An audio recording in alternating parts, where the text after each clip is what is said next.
Public Health. I'm here with... Preeti Shakya. I'm in the MPH program. Okay, so Preeti, you are in the MPH program. MPH is 11 months. It's pretty fast. How has your experience been so far?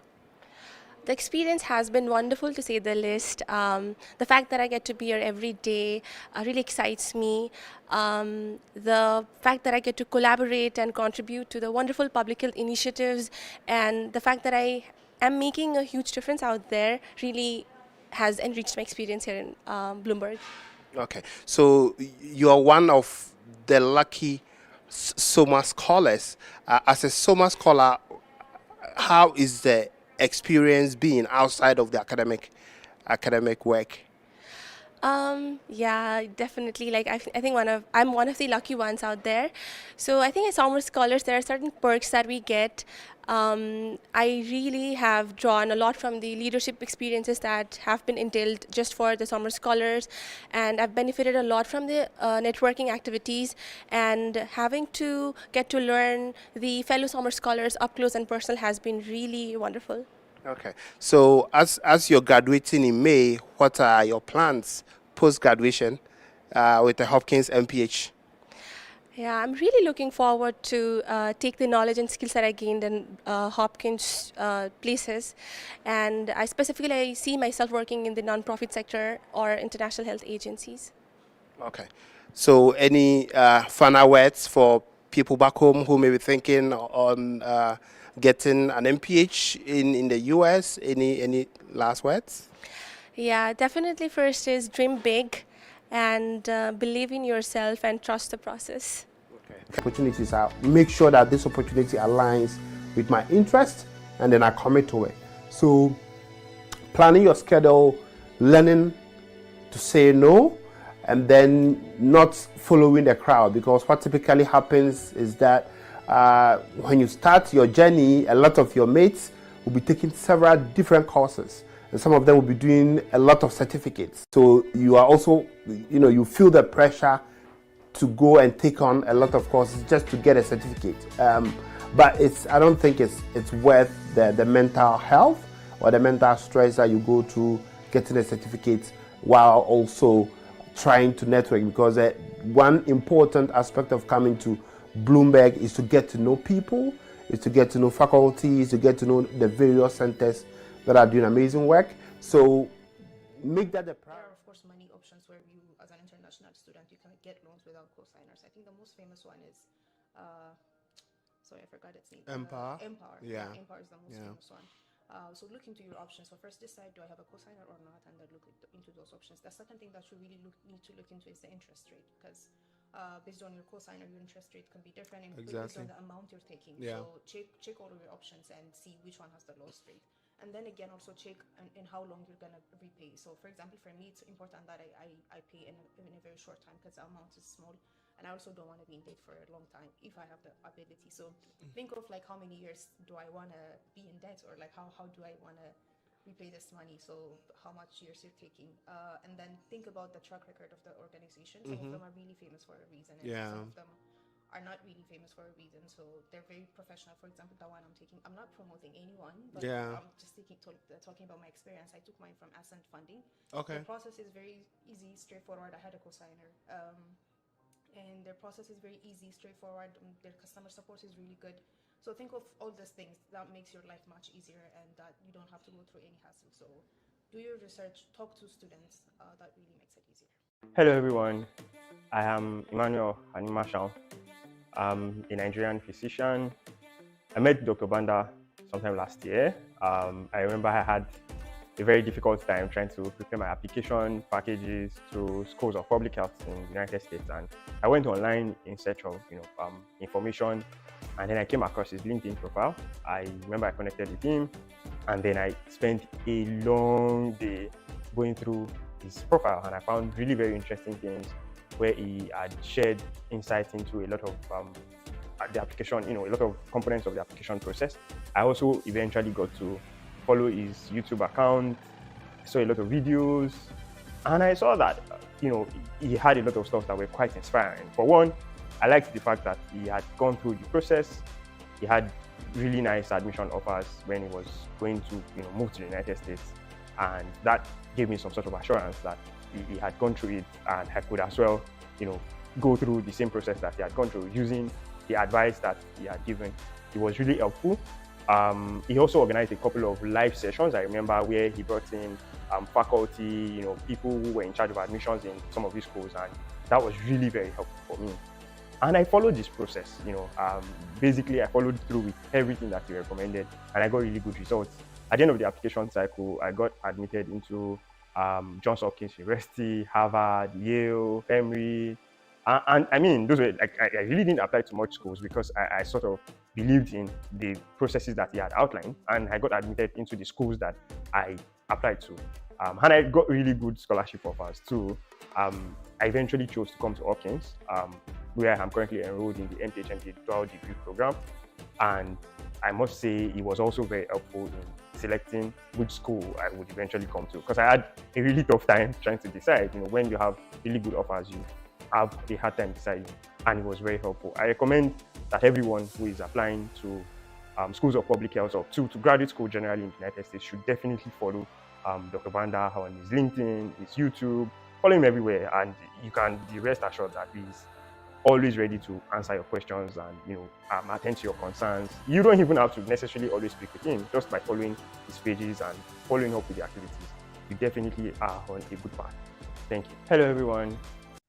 Hello, everybody. My name is Arman Jamal, and 2 years ago, I completed my undergraduate degree in molecular and cell biology at the Johns Hopkins University.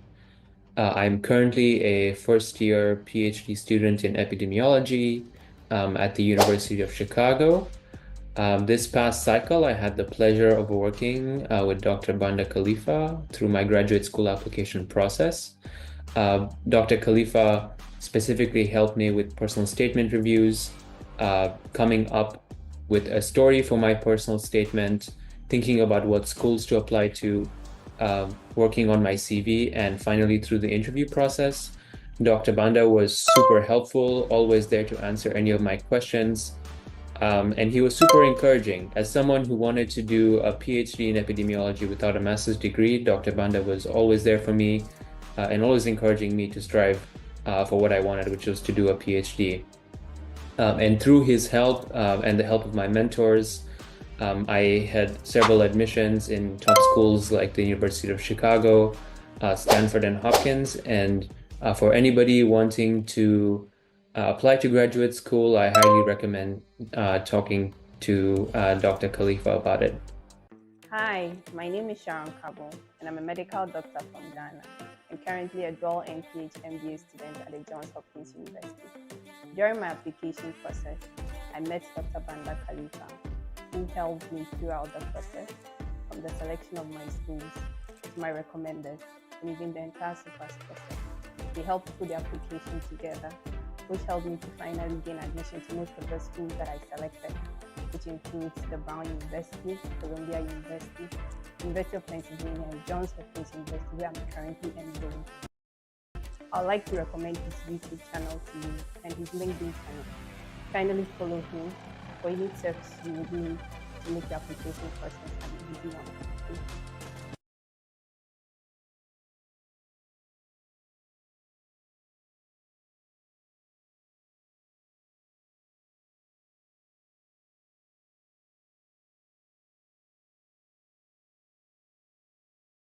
My name is Munib Zaidi. I'm a dual degree MPH MBA from Karachi, Pakistan. I just finished my program. I want to give a huge shout out to Dr. Banda Khalifa. He's been inspirational for all of us, a role model. So keep watching his channel, subscribe for more details, and you'll be here one day just like all of us. Thank you.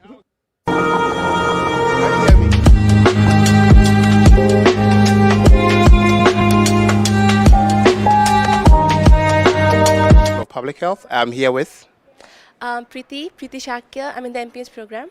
Okay, so Preeti, you are in the MPH program. MPH is 11 months. It's pretty fast. How has your experience been so far? The experience has been wonderful, to say the least. The fact that I get to be here every day really excites me. The fact that I get to collaborate and contribute to the wonderful public health initiatives, and the fact that I am making a huge difference out there really has enriched my experience here in Bloomberg. Okay, so you are one of the lucky SOMA scholars. As a SOMA scholar, how is the experience being outside of the academic work? Yeah, definitely. Like I think I'm one of the lucky ones out there. So I think Can as you summer hear scholars, me? there are certain perks that we get.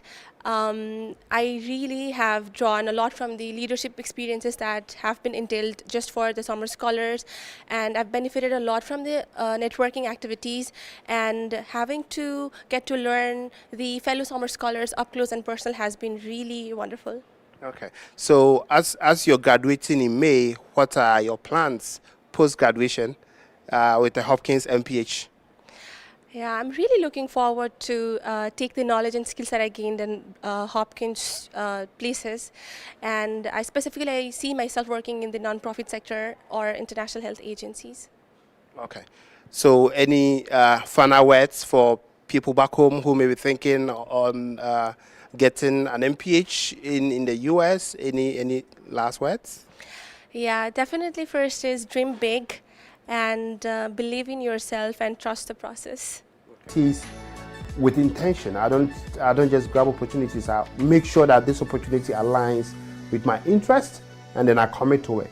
So planning your schedule, learning to say no, and then not following the crowd, because what typically happens is that when you start your journey, a lot of your mates will be taking several different courses, and some of them will be doing a lot of certificates. So you are also, you feel the pressure to go and take on a lot of courses just to get a certificate. But I don't think it's worth the mental health or the mental stress that you go through getting a certificate while also trying to network, because one important aspect of coming to Bloomberg is to get to know people, is to get to know faculties, to get to know the various centers that are doing amazing work. So make that the priority. There are of course many options where you, as an international student, you can get loans without cosigning. You should be able to hear me at least. Sorry, I forgot its name. Empower. Empower. Yeah. Empower is the most famous one. Yeah, So, so options. So first decide, do I have a cosigner? can you check your buttons and see if you can mute yourself? It shows that you are muted. Because based on your cosigner, your interest rate can be different, and based Exactly. on the amount you're taking. Yeah. So check all of your options and see which one has the lowest rate. And then again, also check in how long you're gonna repay. So for example, for me, it's important that I pay in a very short time because the amount is small, and I also don't want to be in debt for a long time if I have the ability. So think of like how many years do I want to be in debt, or Interview like guests. how do I want to repay this money, so how much years you're taking, and then think about the track record of the organization. Some of them are really famous for a reason, and Yeah. some of them are not really famous for a reason, so they're very professional. For example, the one I'm taking, I'm not promoting anyone, but Yeah. I'm just talking about my experience. I took mine from Ascent Funding. Okay. The process is very easy, straightforward. I had a cosigner, and their process is very easy, straightforward. Their customer support is really good. So think of all these things that makes your life much easier, and that you don't have to go through any hassle. So do your research, talk to That's students, weird.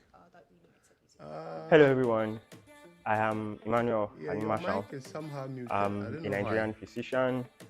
I met Dr. Banda sometime last year. I remember I had do a quick a very difficult time trying to prepare my application packages to schools of public health in the United States, and I went online in search of information, and then I came across his LinkedIn profile. I remember I connected with him, and then I spent a long day going through his profile, and I found really very interesting things where he had shared insights into a lot of the application, a lot of components of the application process.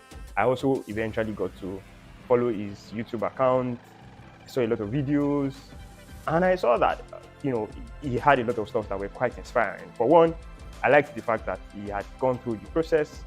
He had really nice admission offers when he was going to move to the United States, and that gave me some sort of assurance that he had gone through it, and I could as well go through the same process that he had gone through using the advice that he had given.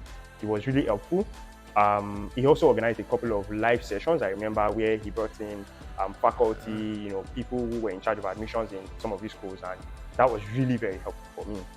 And I followed this process, basically I followed through with everything that he recommended, and I got really good results.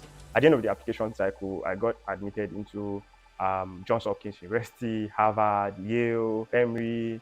And I mean, those were like, I really didn't apply to much schools because I sort of believed in the processes that he had outlined, and I got admitted into the schools that I applied to. And I got really good scholarship offers too. I eventually chose to come to Hopkins, where I'm currently enrolled in the MPHMD dual degree program. And I must say, it was also very helpful in selecting which school I would eventually come to, because I had a really tough time trying to decide. When you have really good offers, you have a hard time deciding, and it was very helpful. I recommend that everyone who is applying to schools of public health or to graduate school generally in the United States should definitely follow Dr. Banda on his LinkedIn, his YouTube, follow him everywhere, and you can be rest assured that he's always ready to answer your questions and attend to your concerns. You don't even have to necessarily always speak with him. Just by following his pages and following up with the activities, you definitely are on a good path. Thank you. Hello, everyone. Hello, everybody. My name is Arman Jamal, and 2 years ago, I completed my undergraduate degree in molecular and cell biology at the Johns Hopkins University. I'm currently a first-year PhD student in epidemiology at the University of Chicago. I want to make sure This past cycle, I had the pleasure of working with Dr. Banda Khalifa through my graduate school application process. Dr. Khalifa specifically helped me with personal statement reviews, coming up with a story for my personal statement, thinking about what schools to apply to, working on my CV, and finally through the interview process. Dr. Banda was super helpful, always there to answer any of my questions. And he was super encouraging. As someone who wanted to do a PhD in epidemiology without a master's degree, Dr. Banda was always there for me and always encouraging me to strive for what I wanted, which was to do a PhD. And through his help and the help of my mentors, I had several admissions in top schools like the University of Chicago, Stanford, and Hopkins. And for anybody wanting to apply to graduate school, I highly recommend talking to Dr. Khalifa about it. Hi, my name is Sharon Kabo, and I'm a medical doctor from Ghana, and currently a dual MPH MBA student at the Johns Hopkins University. So, do you hear me now? Yeah, I can hear you. Oh, okay. All right, guys. So, Good morning, everyone.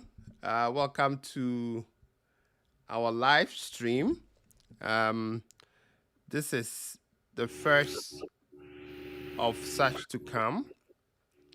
So the purpose of today's live stream is mainly to provide some guidance on the US application process, especially for PhDs.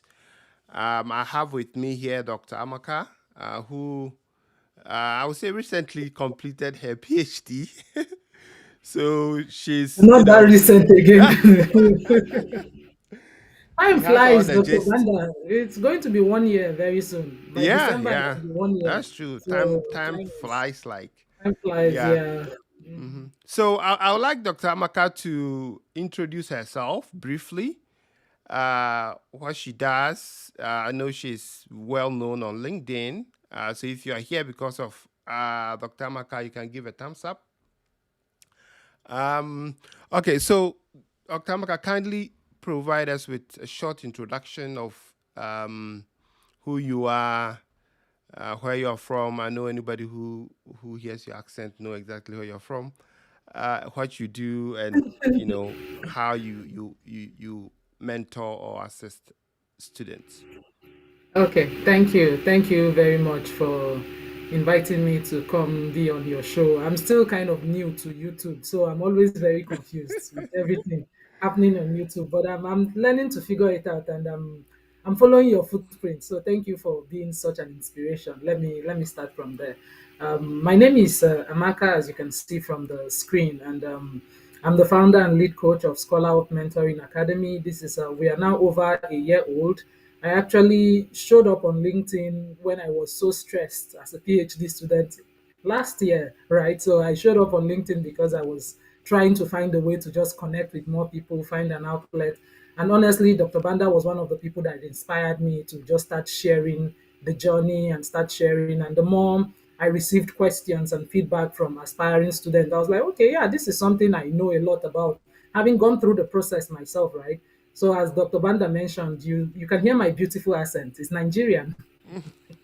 Very proud to be Nigerian. So yeah, so I came from Nigeria in 2022 to start my PhD in Texas A&M, and then last year I founded Scholar of Mentoring Academy, where specifically we mentor students who are trying to come to the US for graduate school and then also for personal branding, because I believe that strategic visibility is also important, right? Sometimes who Yeah. you know will open more doors than what you know. I've seen that happen so many times. So that is really what I do in terms of the LinkedIn space.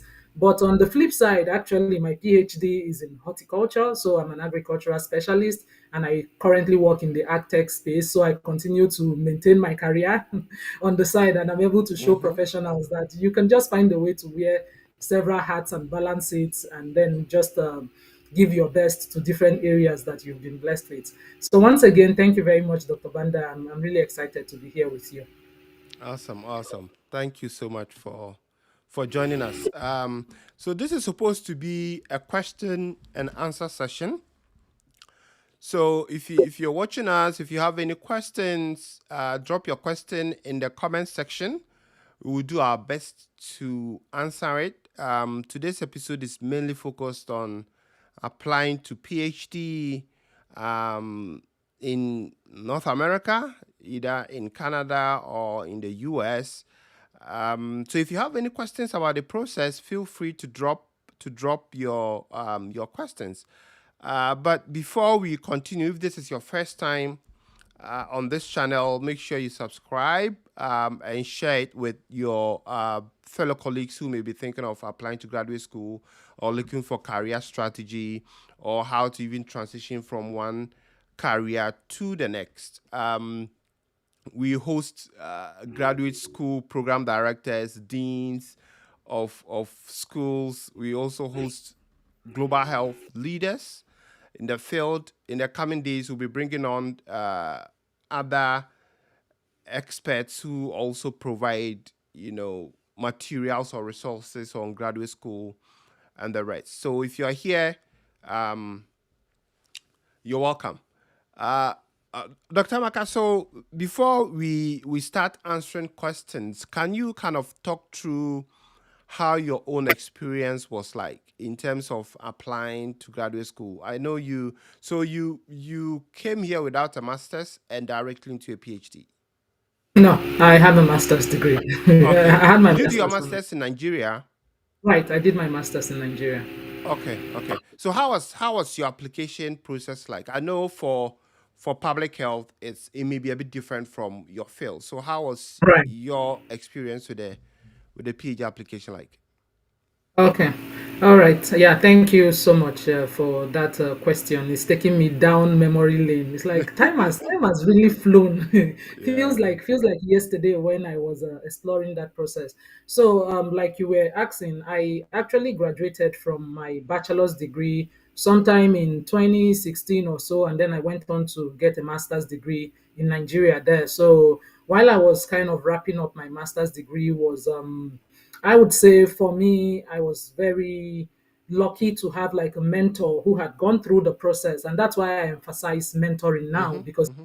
it just shortens the curve for you Yeah. to be kind of following the step of someone who had done it before. So I had a mentor who was my lecturer back in school when I was in the school, Dr. Patrick. He was my lecturer, and then he left when I graduated from my bachelor's to come to the US for his PhD. So of course we stayed connected. By the time I was wrapping up my master's degree, I started reaching out to say, okay, now I'm ready. I'm ready to start the whole PhD process. What do I need to do? What is the steps for me? And I remember he just kind of walked me through the steps. It was like, okay, this is what you need to do. You have to start reaching out. First of all, identify programs that you are Mm-hmm. interested in. That's like the Yeah. first step, right? Which program do you want to do based on your experiences and your interest and what you have, so that you can prepare a competitive package. And so once I had that done, and I would say probably coming to the US for graduate school has been all through my life that is filled with a lot of rejections and struggles. That Yeah. has been the easiest for me. That's like Mm-hmm. one chapter that I would say, like, okay, maybe at this point, I just felt like I had suffered so much in my life, having I was rejected like for 5 years before I got into the university, right? So I had spent a lot of time trying to get to that point. But when I was at that point, I feel like I had matured a bit and then I was willing to follow instructions. It's just about following instructions. So I identified Texas A&M University because they're like the top school in agriculture. I had gotten my bachelor's degree and my master's degree in plant sciences. So of course, it made sense to go that route. And in identifying that school, next thing I started looking at the faculties, like, okay, which faculty has a program that is in line with what I'm doing. And I started that outreach. I started reaching out to them, connecting with them. I remember I started applying for graduate school in 2021, May of 2021. That is actually Okay. when I started the journey, May of Mm-hmm. 2021. So when I was trying to apply, I remember someone who had just gotten admission. She said to me, she said, "Don't submit your application because it's already late. The people for fall of 2021 has already been selected at this point. Selected. Your application money, this and that." But I was like, okay, it's like it was about $100 per application. They're about like Mm-hmm. $96. So I was like, yeah, well, if I waste $96, then I waste it. But I'm just going to keep moving forward. But just connecting with the advisor and getting the conversation going and then figuring out the whole funding situation, which was like another process. Honestly, between May and July, I got an offer. So for me, it was one school, one application, just one trial. I Oh, just great. tried to. Yeah. So usually I don't have a lot of when people hear the stories of, oh, I was rejected several years. I was like, okay, I have stories of rejections, but it was not in the process of grad school. By the time I Yeah. got to school, I was following a template. It was just like a template of secure an advisor, get someone who was willing to take you into their program, and we figured out the whole funding together. Okay, there is this scholarship. If you compete for it and you obtain this scholarship, it was an international scholarship that covered 50% of my graduate school. So my Okay. advisor said, if you're able to secure this scholarship, then I will match. I don't have over $50,000 to pay for 1 year of your PhD for however long it takes you to graduate. But if you compete for this scholarship, it's called the Borlaug International Scholarship. So Dr. Norman Borlaug is one of really the top guys that did a lot of work in agriculture. So he's very passionate about Africa, about things like that and agriculture. So it's an international scholarship and it's very competitive. A scholarship that pays 50% of your education for how long you're in the PhD. So it's like, okay, go ahead and compete. If you secure this scholarship, then I would match. So that's how I came in. I actually went for that scholarship, almost missed the deadline, but eventually submitted. And by some luck, God's grace, Yeah. selected for that scholarship, and then my advisor now matched the other 50%. So I was admitted to come to the United States in July. I was supposed to start in August of 2021. But Mm-hmm. honestly, Dr. Banda, when I was admitted, because of how close it was, I didn't even have a passport.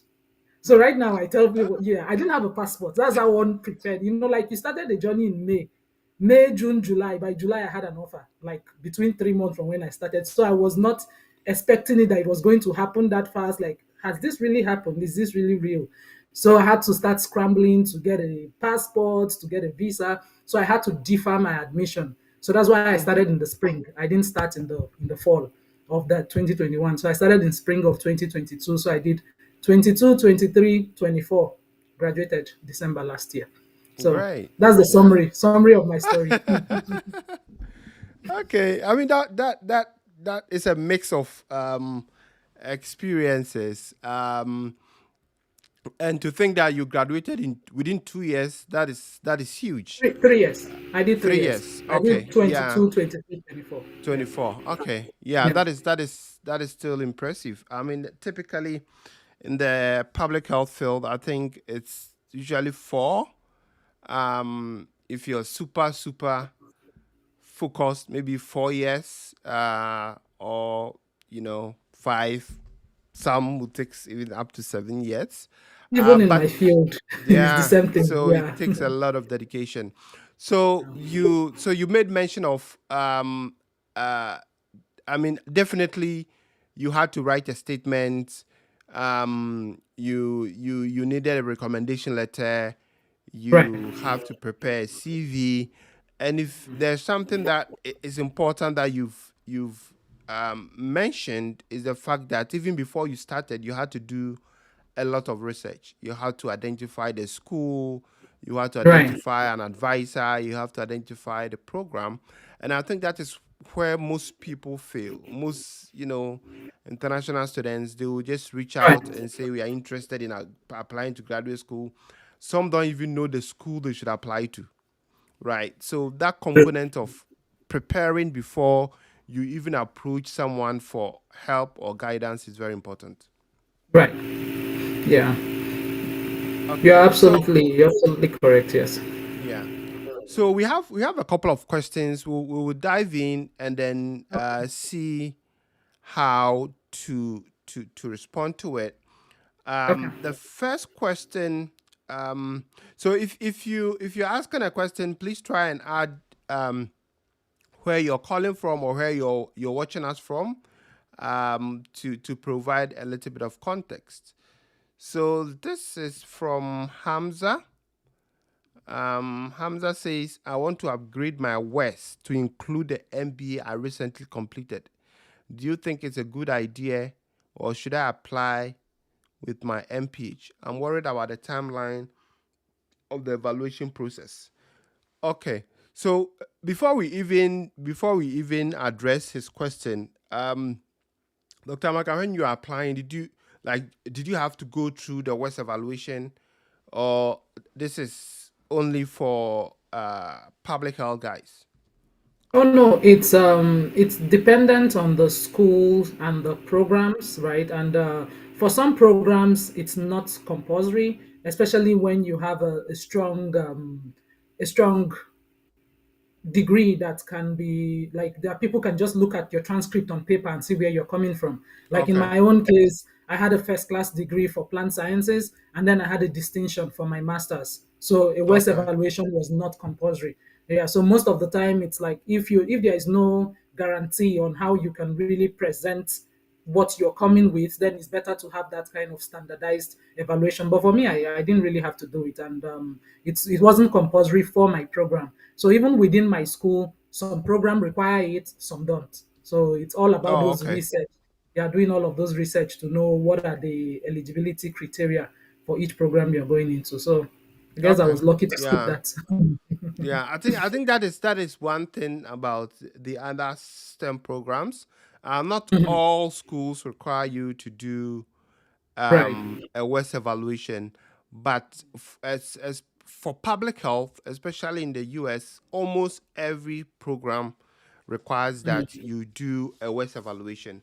So Okay. there's a centralized application portal where every school, you apply to every school through that portal. Almost Mhm. 95% of schools is through that portal, Okay. and that portal will require that you submit your WES evaluation. I see. Oh, So, nice. to Hamza's question, Hamza, if you're applying to a PhD program in a public health related field, then yes, uh, you need a WES evaluation, and the WES evaluation should include all degrees you've completed, as long as it's on your CV, or as long as you mention it in your statement of purpose. So if you have an MBA and you have an MPH, you have to do a WES evaluation for the two. I mean, August is still early. The application cycle closes probably in December 1st for most priority admissions. So you still have time. August to December is quite some time. So you can still do the WES evaluation and it will be completed. You just have to follow up with your school from time to time, to make sure that they are responding to their emails, or they are responding to requests from WES evaluation. Right. So that is I think that is what you can do. If you have already done a WES evaluation before and you have an additional degree, all you have to do is to update or upgrade your WES evaluation, and I think that can be done through the portal. So yes, it's a good idea. It's a good idea to do a WES evaluation for your MBA, in addition to your MPH, unless you plan not to add your MBA to your resume or talk about it in your statement of purpose, then you can take that risk. But as it stands now, I think Yeah. you did an MBA Anything you because yes, have, you have to do anything you, evaluation. that helps you stand out, you want to just take advantage of it. Yeah. Yeah, An MBA is a good addition. It shows rigor. It shows the work exactly. done. So you don't want to just leave that aside. Okay. Yeah, yeah. Okay, Hamza. So I hope your question has been answered. There's Solomon Abraham. If I'm to guess, maybe you're from Ghana. Um, he says I'm a veterinarian with about 8 years of experience in private practice, little research experience, and few publications. Can I go for PhD direct in veterinary epidemiology without MSc? So Amaka, in your field, how easy is it for someone to go directly from a bachelor's to PhD? Did you have any classmates or any course mates who had Right. only bachelor's? Yeah, we had a couple, but it's not very easy. It's you have to make a stronger case Yeah. because my field is research dense, right? It's a lot of research, and professors are making these huge investments, and people want people that will hit the ground running. So that's always like what the argument is. You have a bachelor's degree. What kind of research experience have you had, right? So Yeah. there's always that bias in their mind. So for you to actually make that case, then you have to be like a very proactive person that, okay, maybe during your bachelor's degree, the project you did, you pushed yourself to publish it, and all of those extra things that you can prove to show that, yes, even though I'm coming with a bachelor's degree, like in his case now, 8 years of experience, you can begin to make that case that, okay, my 8 years of experience can count for some sort of on the ground or in practical experience that can translate to, okay, I have the patience to do research, I Yeah. have the rigor, I have, and all of those. But for my field, it's not very easy. Yeah. It does take a bit more, like your case, you would be making a stronger case because Yeah. mostly for almost all of our most of our field, it is always the professor that is funding for most of the time. It's not like a centralized system where like the department is paying for you and things like that. So it's like me, I'm the professor, I got the grant and I need to deliver on this grant. So the person is thinking in their mind, if I go just grab someone who just came out of a bachelor's degree, how many years would it take this person to To actually prepare them. understand, to Yeah. prepare them, to get going, and I have to respond because they also have their own pressure.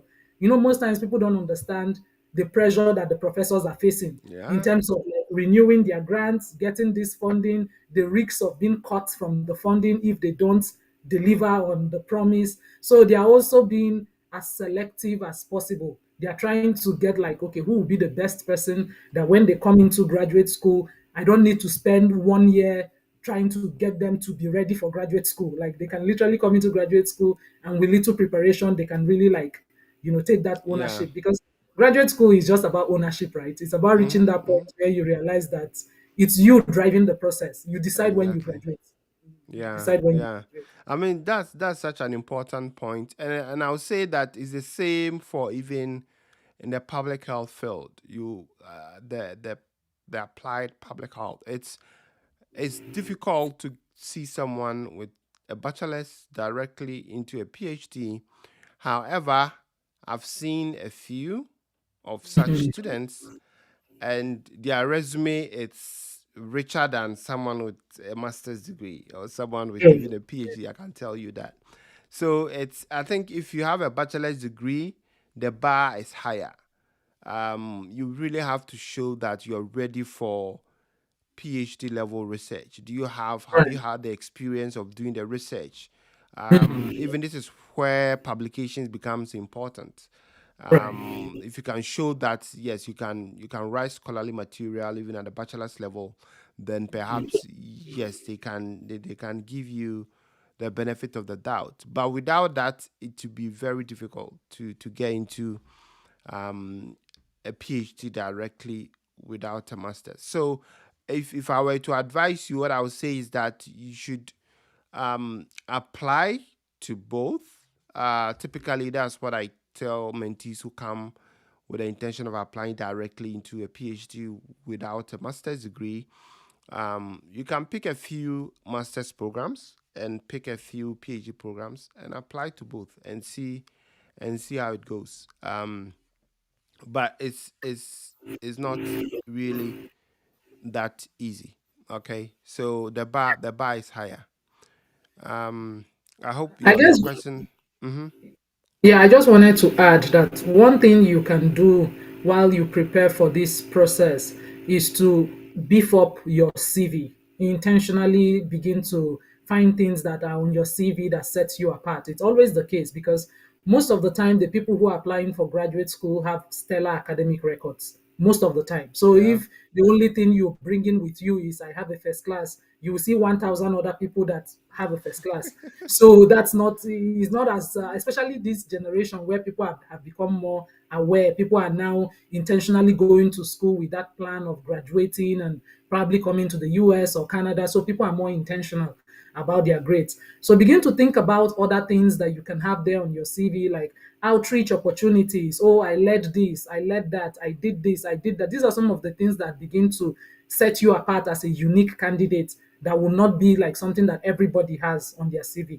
So that's something you can just intentionally work on your CV while you follow the advice that Dr. Banda gave, which is always good to spread your options. Apply for the Yeah. masters, apply for the PhD, and yep. Okay. That's great. Yeah. Solomon says I'm from Nigeria, by the way. Okay. Okay, you Um. want to Okay. Thanks for reminding me that you're from Nigeria. Okay. I think this. Okay. This also goes to answer the same question. I have one copyright, two preprint, and one patent under my name. Yeah, that's a huge accomplishment. Yeah, I've that's good. completed I've completed Bachelor of Engineering and want to get direct PhD admission.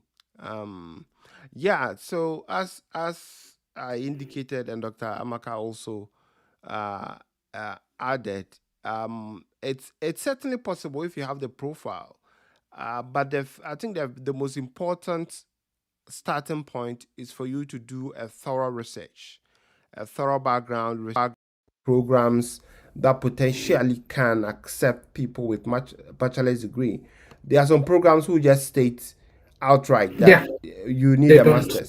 master's a requirement. So you want to know the programs that typically admit students without masters, and then reach out, send a couple of cold emails with all your accomplishments, your resume, all those things, and then see what you get in terms of feedback. So I think this goes to add to our previous question. I don't know if Amaka, you want to add something to this. Yeah, what I'm going to add is just as Dr. Banda said, this is a great profile going for you. Not everybody has a copyright and a patent. That's already something that would Yeah. probably make somebody read a second time. So that's good. Congratulations, right? So these are some of the things where you have something that you know that, okay, this is already putting me in a smaller pool because not everyone will have something like this. So that's a good thing. But it's also very important to take your time to do the research. The work to get into graduate school, all of the work should be done before you submitted your application. A bulk, like a huge amount. It's just that most people get all those rejections and rejections and rejections because they skip that initial aspect. So they just go to the school portal and they apply, and you've not even built your network, you've not done any, you've not tried to connect with the professors, you've not tried to connect with people within the school. So figure out the schools where this is even possible, and then begin to kind of see if you can find other students within that school who got in directly from bachelor's degree. These are some of Yeah. the people that you want to also kind of network with. So it's a lot of research, and it's definitely possible. People have done it. You just need Yeah. to find those people and you know tailor your applications and follow the what they've done. Mm-hmm. And Yeah. Last year, I had one mentee who went directly from bachelor's degree to a PhD. I mean, he got some of the most compelling offers from top programs. But I mean, once I saw his CV, I knew the reason why he was admitted. I mean, yeah, he had publications than almost all the PhDs I've Wow, seen. yeah. Mm, Um, a lot of grants to his name, you know. So if you have mm. that profile, it becomes easier to convince people that you Right. can actually do the work. Um, okay, so Grants are very attractive to yeah, professors. If you yeah, can say, "Oh, I was part of this grant and it was fun," something that is like, "Oh, okay, this yeah. funding is a big part of this It's a big, process." yeah, it's a big, So it's if a you huge know that part. you can find the money, that gives you that competitive advantage. So Metab, I don't know where you're. Okay, Mumbai, India. Okay, all right. Yeah. So hopefully the response have been helpful. The next question would be Justice Apia Norma. Okay. I think this one is from Ghana. With the with the current climate at Harvard, would you recommend that one apply to a PhD program for the upcoming cycle? Um, it's. I wouldn't say don't apply, but certainly you are not applying to only one school. I know there are a couple of people, even in this climate, they are still coming to Harvard. I have like two or three people who have secured their visas, and they are coming to Harvard for graduate school. So it's not like, you know, it's a red flag, but certainly you would want to apply to other programs. There's also someone who got Harvard and Hopkins. Initially, she wanted to go to Harvard. She's done everything. She's requested for her I-20, and then the whole banter began between Harvard and the administration. And she said, "This is too risky for me," so she switched to Hopkins and got her visa. So she's, instead of Harvard, she's coming to Hopkins. So you should always, I always say that it's prudent for you to always adopt multiple strategies. You don't want to put all your eggs in one basket. What if you apply to only one school and you don't even get into that school? So you have to spread your wings. Apply to multiple schools. If you get Harvard, that is great. Follow up with the I-20 and everything. There are still international students who are still coming to Harvard, so that shouldn't be a problem. Any additions? Yeah, what I'm going to add to that is beyond Harvard, generally now in the US, at least for this administration, with the whole budget cut and funding issues, I would say, in my opinion, I think things are a little bit tougher than it used to be just a Yeah. couple of years ago. So it's important to be aware of that. There's no need kind of pretending like this is not the reality, right? So with that knowledge at hand, that should also help you to be more strategic in your outreach, to spread yourself out as much as possible, to try as much as possible to, really, really spread what you're doing. Don't just put your egg in one basket because that basket could, it Yeah. may not work out. Yeah, so that's just what I want to emphasize. As yeah, Yeah. just yeah. Yeah, I mean the upcoming application cycle, especially for research-based programs, is going to be tough. Funding is drying up. Schools have cut down. Schools have cut down their admissions. Um, because last year, for instance, Hopkins had to cut down their admissions by half, and I know most programs will do that. There are some programs who didn't even take up new PhD students. So you have to certainly understand that, and to know that this year the bar is even higher than it used to be. So you Yeah, have that's to really really do the homework. right. And just one more thing to add. I had a couple of, there were programs who, PhD students who were already students. It's like now you have to graduate with a master's because we don't have funding for There's you no to funding. continue. Wow. Yeah, seriously. I had a friend who I'm kind of mentoring through the process now, and 3 years into a PhD, and they say, "Oh yeah, you were not really meeting up, and now the funding is gone. Now you have to take a master's and go because there is not." Wow. Yeah, so that's another tough. That's new. That was very new for me. I had not seen that happening, and he's really in the middle of navigating that. So the reason we share all of these things is just so that you are aware. It's just information, just so you know, just as Dr. Banda said, the bar is becoming higher and higher, and it's not a time to do the bare minimum. If you, the way we say in Nigeria, if you do anyhow, you will see anyhow. That's how, that's Yeah. really how the thing is now. So you cannot Uh-huh. afford to do anyhow. You have to really be very intentional about what is happening, because, like I said, even the professors are under pressure. The school administration is under pressure. So it's not just the pressure on the students. So it's just like an effect that goes down to everyone. So even when you come into school, you want to really, really do the best you can to always be meeting up with your expectations, so that you don't, face stories like this and somebody wakes up and say, graduate in December. So he's been given December to graduate, like graduate Wow. with a master's. Yeah. So Okay. Anyway, Sunday Givayo. I don't know where you're calling from. I have a B Farm, an MPH EP. I would like to embark on PhD epidemiology in the US. Glad to know the procedure. that's a Yeah. big So, question. This I is the mean the thing that you were talking procedures. about at the beginning, right? It's like Yeah. you want to know the procedure, The okay? procedure start with doing your own research, right?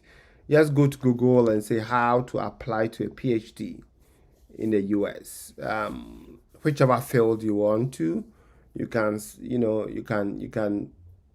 check programs that offer PhD in epidemiology, the specific field of epidemiology. Look for faculty, reach out to faculty. So it's a long process, but you have to do your due diligence, and do your due diligence. It's even part of the learning process. It's part of knowing how the graduate school experience goes, knowing the requirements, resume, statement of purpose, recommendation letters, um, writing sample, all that. So you can start doing a research. I have a couple of videos on my YouTube that talks about step one to graduate school, so you can find it. But I'm sure there are also like several resources around that you can utilize. So that would be what I would say, especially if it's in the public health field. You also need a West evaluation Right. to add to that. Yeah. But I can't break down from start to finish on this call. Yeah, I think it's very important for me to emphasize what you're saying, and because I see this all the time from my own mentees too, and then somebody just comes and say, "I don't know anything about the process." I mean, this is 2025. We are in a generation of information overload. Like literally, there's no information that you're looking for that you cannot at least find and have the general knowledge. Mentoring, having a mentor, even if you have a mentor that you have paid, which of course you should invest in your process, right? It's not magic. The person, you still need to do a lot of the work yourself. You still need to do the research of kind of understanding the graduate school process, because it's a Yeah. long process and you are competing broadly. If you are in Ghana, you are competing with people in India, in China, in Mm-hmm. Nigeria. You're competing with the whole. You are no longer competing locally. So, and as funding become tighter and tighter, it is no longer ignorance is no longer excuse. It's not enough to say, "Oh, please, I want to know the process." It's like ask a specific question because you have gone to do your own research and something is now confusing, and then you're now like asking, "Oh, Dr. Banda, while I was doing this, how do I solve this? Or Yeah. can you help me review this? Can you help me review that?" It shows some level of preparation. Because if you are not even prepared and you stumble into grad school, you may still not even be able Yeah. to have the resilience to power through and to succeed. Yeah. Right. Okay. So Sunday, I hope our response was helpful to you. Um, Next question is from Heartbeats. Okay. Someone says, I've completed BSc Agriculture with 3.24 to This 4 is my people. GPA. Now I want to shift my focus in data science. Amaka, is it possible? It's not impossible. right? It's not impossible. Let me start with that. But now you have a BS and you want to shift your focus. I would say you can do a master's degree. There's a lot of data science even in the agricultural space, right? Mm-hmm. There's like data science for agtech, data science in plant breeding, data science in all of those. Your best bet to getting a scholarship if you're looking for one, which I believe. Because most of the time with all of this grad school thing, Dr. Banda, if you have the money, it's not that hard. Yes, If you have, yes, yes. if you have the money to pay, it's not as difficult to get in if you can fully sponsor yourself. The challenge is because it's a lot of money and everybody is trying to find Everybody's looking for money, scholarship. right? Yeah. Everybody's looking for scholarship. So it's always best for you to align what you're looking for with the background that you have. When you're trying to make that kind of big switch, except you are now taking the extra time to say, go do an internship in a data science company, go do projects, Yeah. go do Mm-hmm. like there has to be connection. There Yeah. must be connection. It cannot be, oh, now I have a master's degree in plant breeding and I want to go and do a PhD in public health. Like, do you understand? There Yeah. has to be a Yeah. way for you to tie in that experience to show that yes, even though I got my bachelor's degree in this, when I finish, I have this 1 year internship experience here, I have this 6 months course that I've done. I have show something, build up your CV.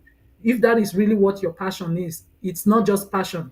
Reality have to reflect it. There has to be a reflection of that to show this is what you can do. Then you can begin to toe that path. But if you just switch, make that straight switch, and the only thing I see on your GP is BS 3.2 in agriculture, why should I give you a scholarship in data Yeah. science? In data Would science. you do it? Exactly. Right? So there has to be more than just having your bachelor's degree in that. So you have to kind of build up that transition.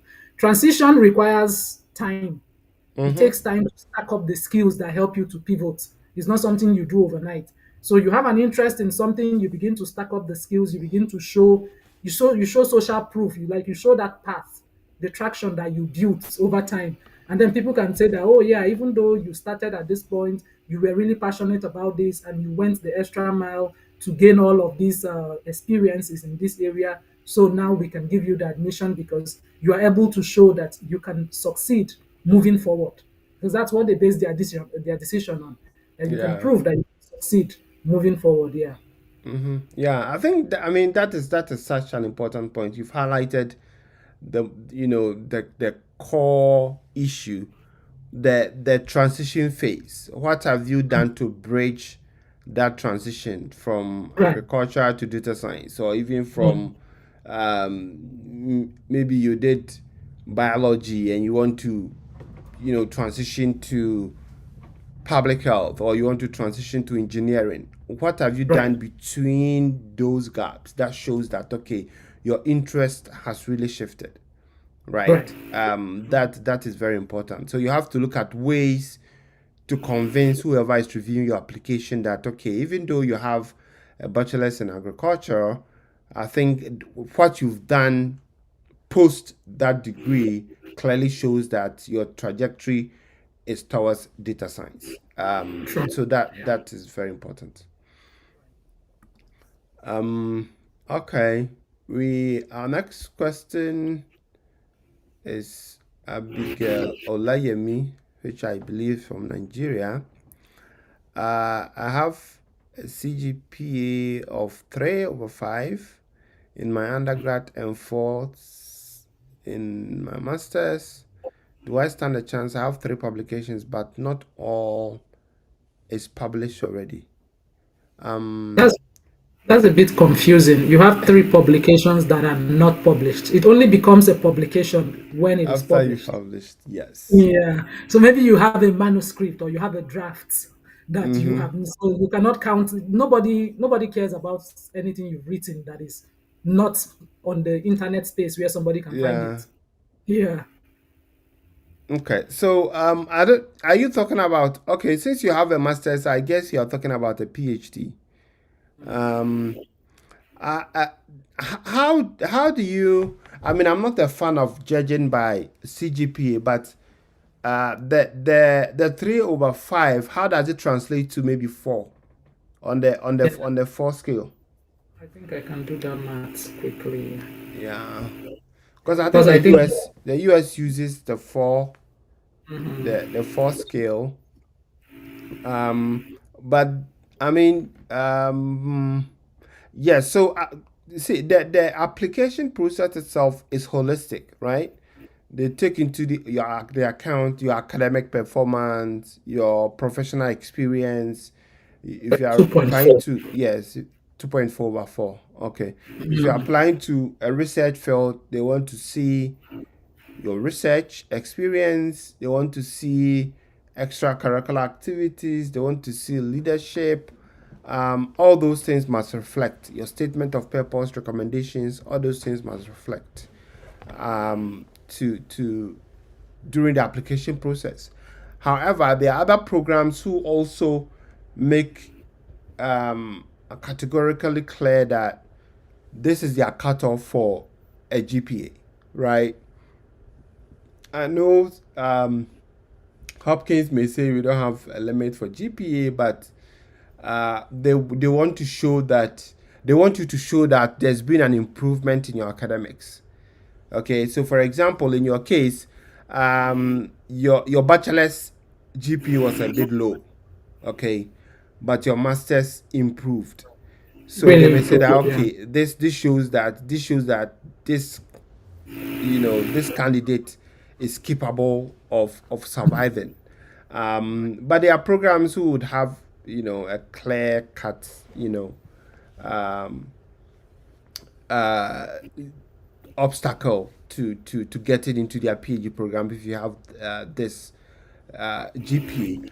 However, what I would also add is that there are most people, especially in the PhD field, I've seen most master's degree from Ghana and Nigeria who departments will review their application and say, we believe you are a strong candidate, but we think you would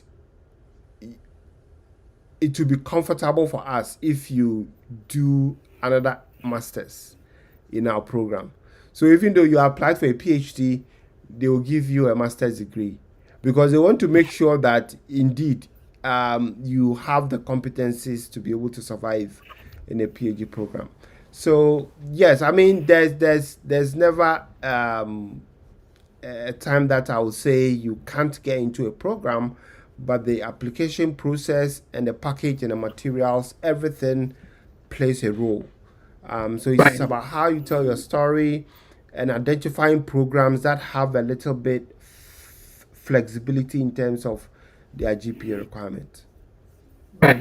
Yeah. Just what I'll add to that is that the application review process is usually holistic, and as much as programs would say, some programs would say, "Oh no, we are not considering the CGPA," but the honest truth is that once you have a really low CGPA, then your bar is also higher now. Like Yeah, you are going to have to convince me more than someone who is already coming with their shiny first class degree and things like that. So it's good to be aware of that, and then you find other areas where you would use to make yourself stand out.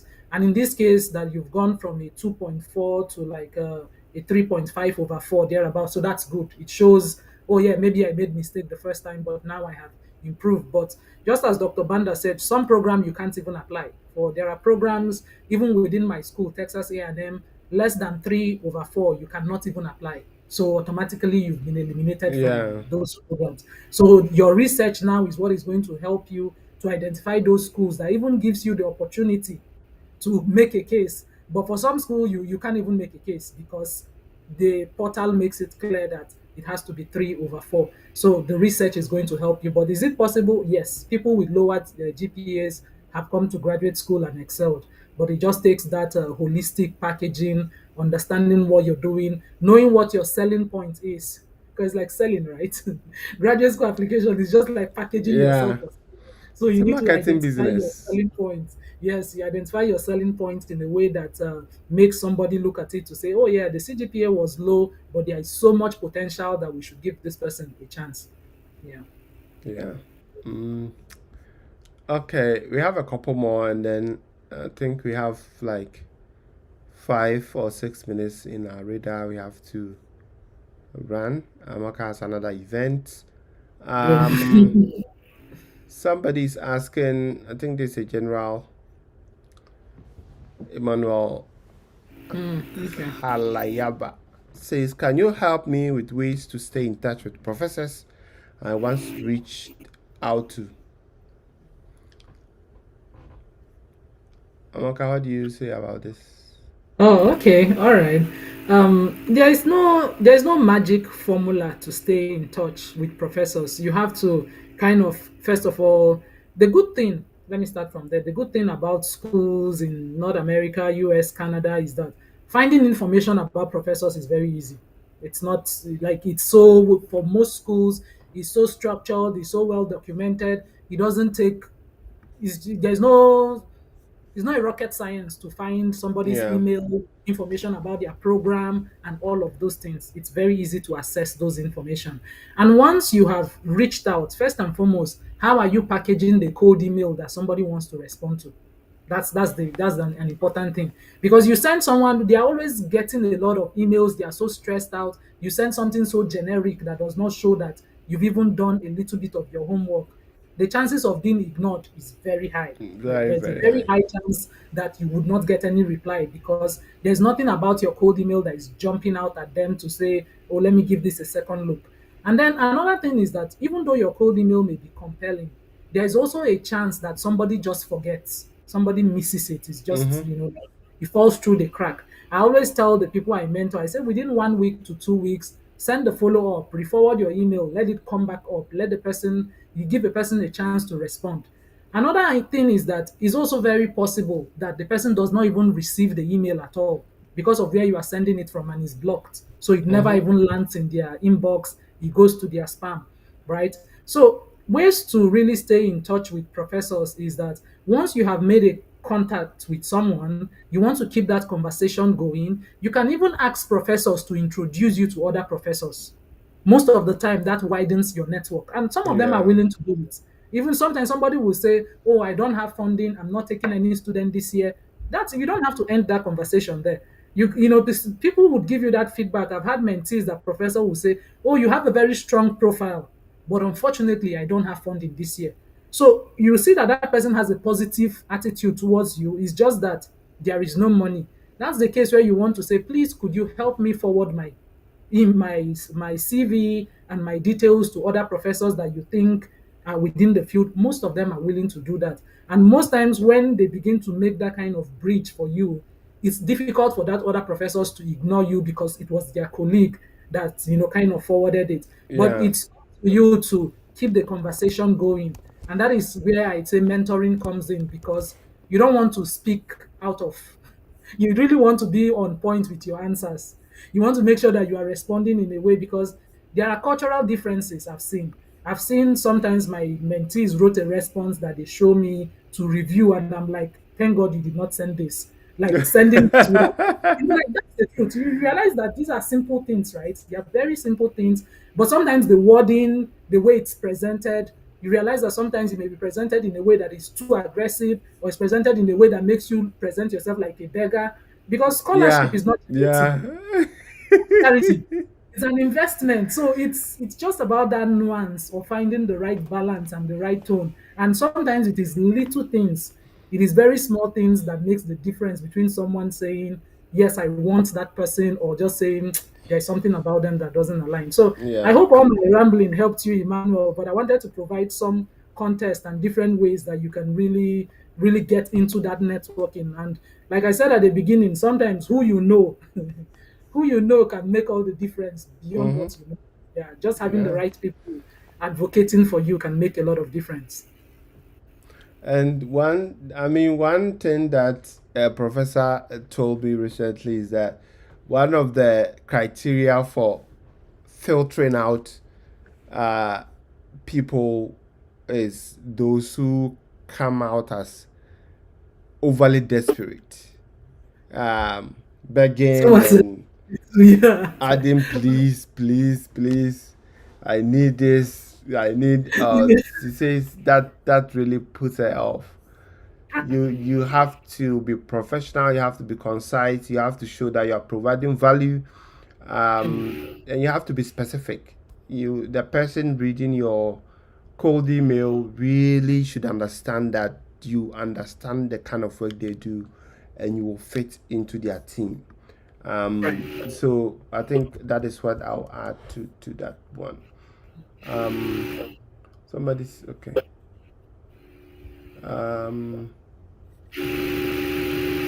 Metab says, I'm struggling to write my statement of purpose. I'm not sure how to find professor's profile or how to send cold emails effectively. Could you please guide me? I mean, what I can say is that all these resources, hopefully you're on LinkedIn. If you are not on LinkedIn, try and get on LinkedIn. All these resources, we provide them for free.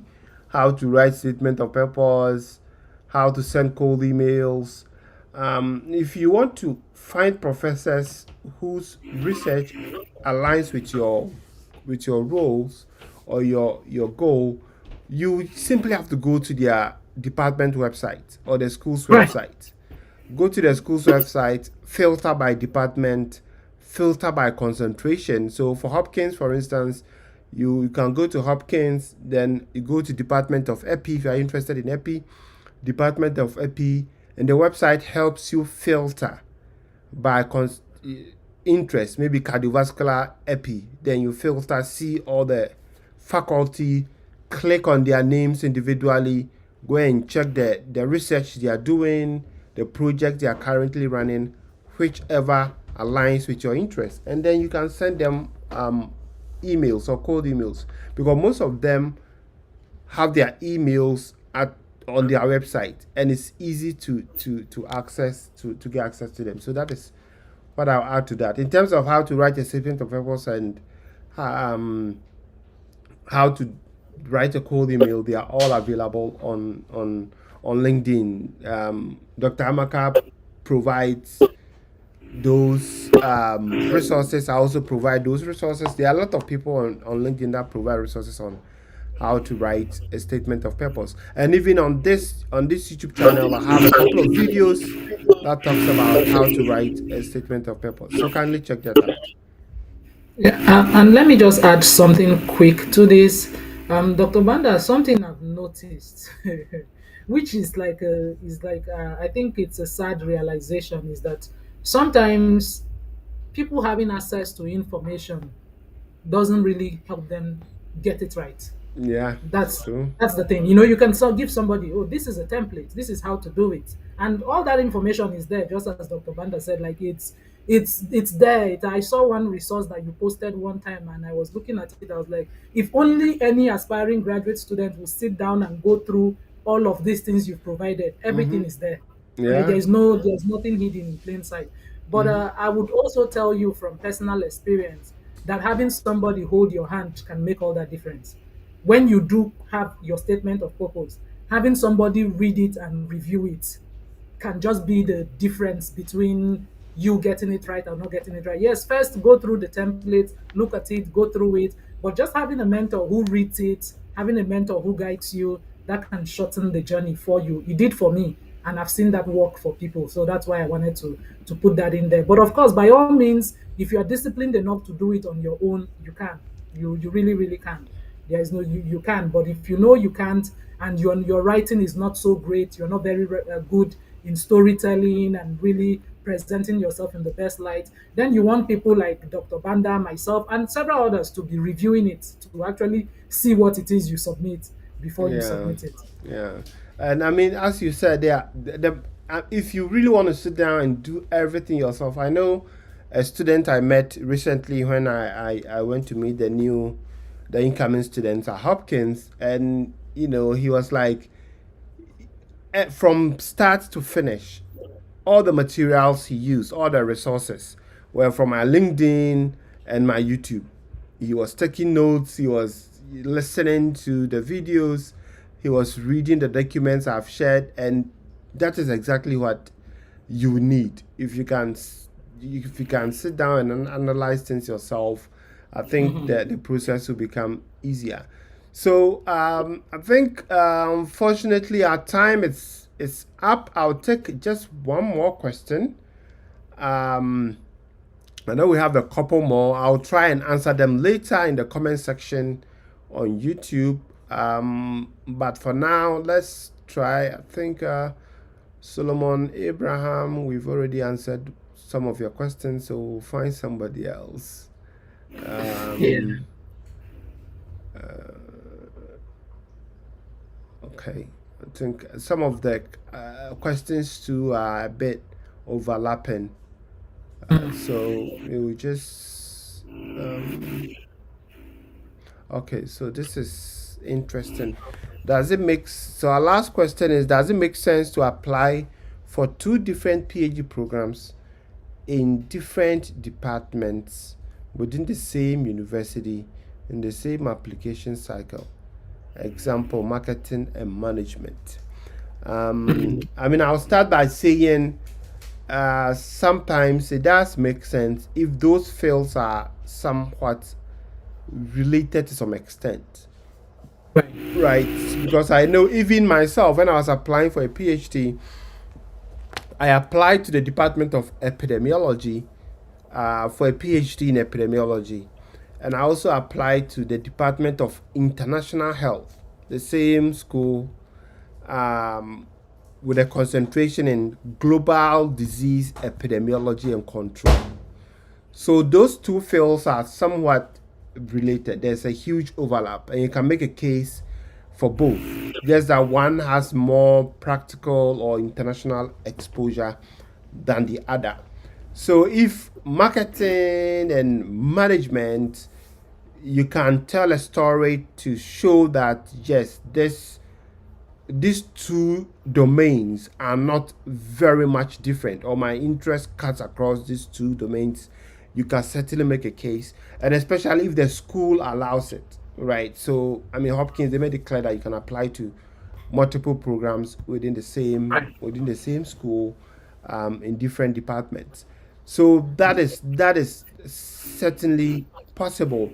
But what you don't want to do is to apply to two different, entirely different fields in the same school. It means that you don't know what you're doing, especially for a Know what you PhD want, program yeah. where you really need to be certain as to which field you want to go into. So Amaka, if you want to add anything to this. Yeah. Okay. Yeah. Thank you. Thank you very much. I think your answer is right on point. The only one thing you want to avoid when you are presenting your case for graduate school for PhD, even if you are uncertain inside your heart, just make sure that the story you are telling does not come off as I don't know what I want. That's the quickest way to get yourself eliminated from the process, where your package comes across of, oh, it's either this or it's that, and then it's two different things, right? So even as you reach out to professors, even as you put together your package, so of course you can apply to programs that are related. But if it's a program that has no relationship, you cannot be telling me you are passionate about A and then you're passionate about Z. It's like you make up your mind. So be very strategic. Instead of doing that, you can spread out to different schools. Be passionate about one thing in one school and be passionate about another thing in one school. You are the only one that really knows. But let your package come across as sure. Like, I'm really, really sure this is the field I want to go into. This is something that if you give me the opportunity, I'm going to excel in it. Because the admitting officers, they want you to excel as much as you want to excel. So they are taking their time to make those selections because they don't want to bring students on board that will come and they struggle so much and they fall on the wayside and they're not able to move forward. They understand the trauma of bringing students from 6,000 miles away, for example, like Nigeria, and you come to graduate school and you cannot meet up. So now they are saddled with you, they don't know what to do with you. So they go through that rigorous process of just making sure that when you do come on board, you would have the discipline and the resilience to move forward. So always make sure that your application, your package comes across as sure as like, yes, I'm really willing to commit and excel in this field. Yeah, so that's what I will add. Awesome. Thank you so much for that. And thank you to everybody who joined us for this Saturday Q&A. We had I think about 60 at the peak who were watching us and sharing their thoughts.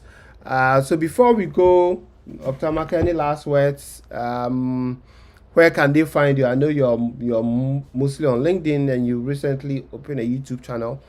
So where Right. can listeners or viewers see some of the good work you're doing? Oh, okay. Yeah. Thank you. Thank you again for the invitation. I'm really happy to be learning a bit about YouTube. I'm hoping that in the coming months or so, I would be a bit more present on YouTube, just as you mentioned. So you can look me up on YouTube and follow my channel. I think I have like 400 subscribers. So if you follow my channel, that would be nice. That would make me happy, right? If you're trying to do something for me, follow my channel. That will be, you can search the name, it's still the same name, it's Dr. Amaka Ifeduba. So that will make me happy. And then of course I'm more on LinkedIn. I literally post on LinkedIn every day and it's still the same name. So connect with me, see what we are doing at Scholar of Mentoring Academy, see how you can be a part of what we are doing, and I'm always happy to support you. I truly believe in the power of mentoring. It changed my life, and so that's why I'm intentional too with other people who I mentor and support. So thank you. Awesome. Thank you so much for joining us. Somebody wants our emails. The best way to get in touch with us is on LinkedIn. So get on LinkedIn, search for Dr. Amaka, search for my name. You would likely find a way to get in touch with us. So thank you so much, everyone, for joining us. It's been an exciting morning. Hopefully, we can bring you more of this in the coming weeks as the application cycle opens up. So thank you so much. Enjoy the rest of your weekend. Bye-bye. Bye, everyone. Thank you.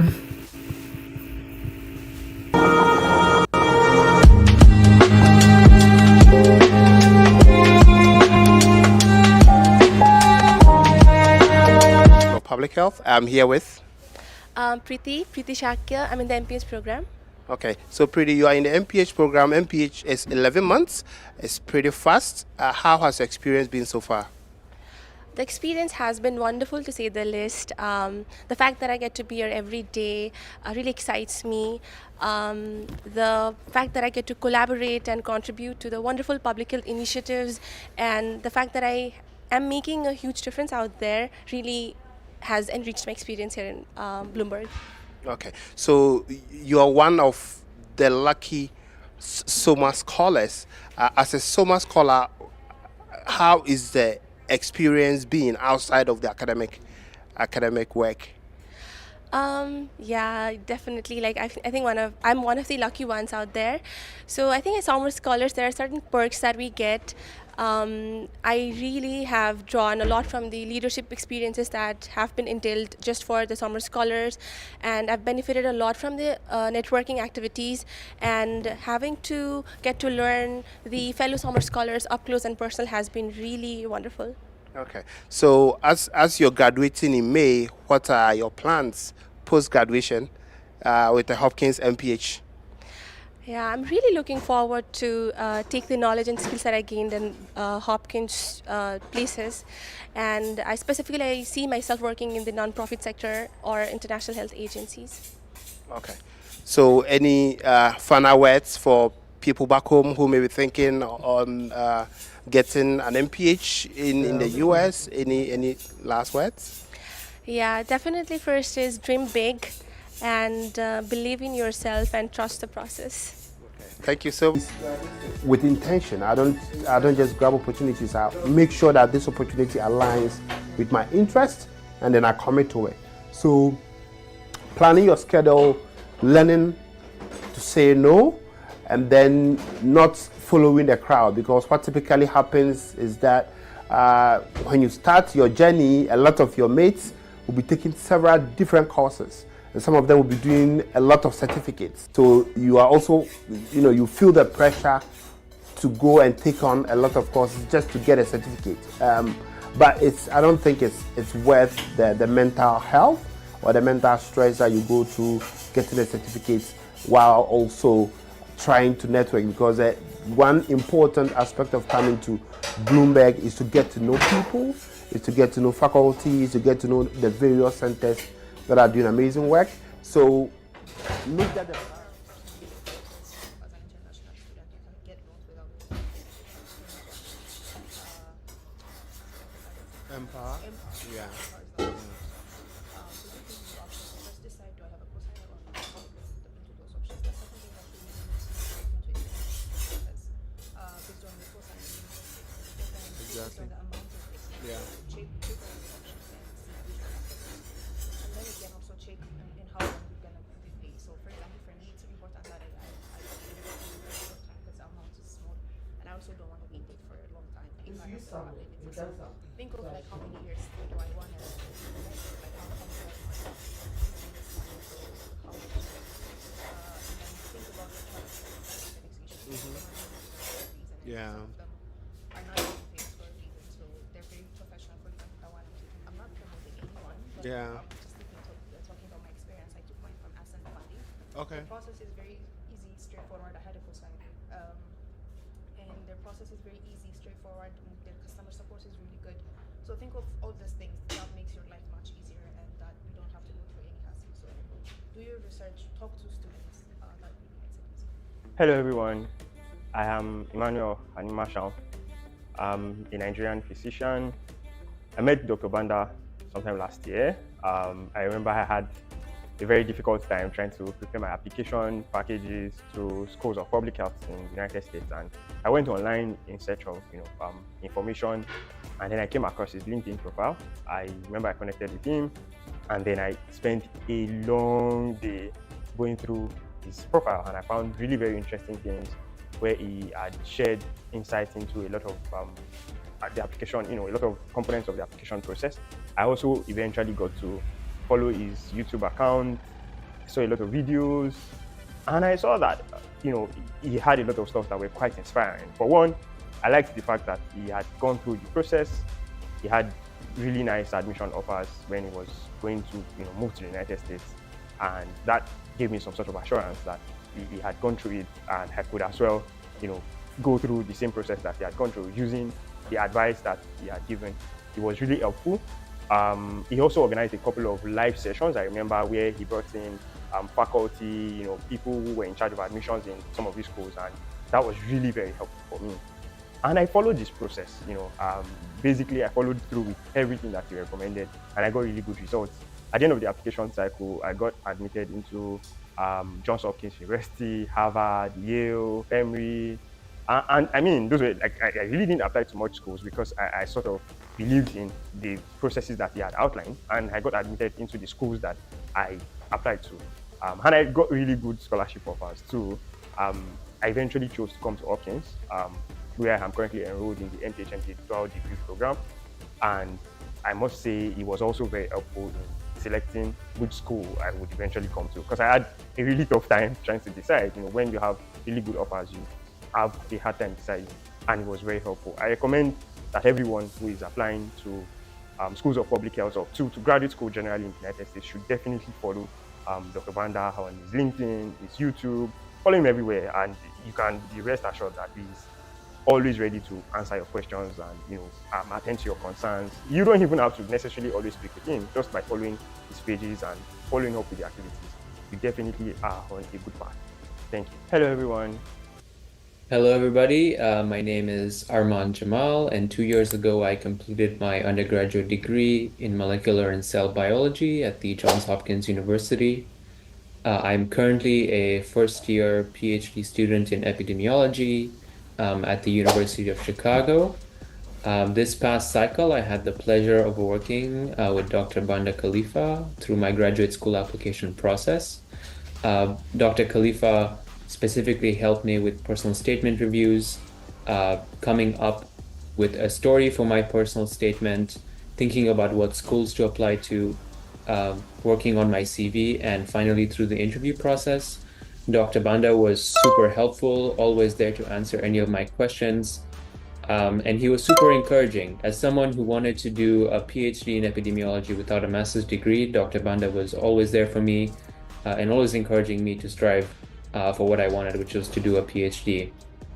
And through his help and the help of my mentors, I had several admissions in top schools like the University of Chicago, Stanford, and Hopkins. And for anybody wanting to apply to graduate school, I highly recommend talking to Dr. Khalifa about it. Hi, my name is Sharon Kabo, and I'm a medical doctor from Ghana. I'm currently a dual MPH MBA student at the Johns Hopkins University. During my application process, I met Dr. Banda Khalifa, who helped me throughout the process, from the selection of my schools to my recommenders, and even the entire SUPAS process. He helped put the application together, which helped me to finally gain admission to most of the schools that I selected, which includes the Brown University, Columbia University, University of Pennsylvania, and Johns Hopkins University, where I'm currently enrolled. I'd like to recommend his YouTube channel to you and his LinkedIn to you. Finally follow him for any tips you would need to make the application process an easy one.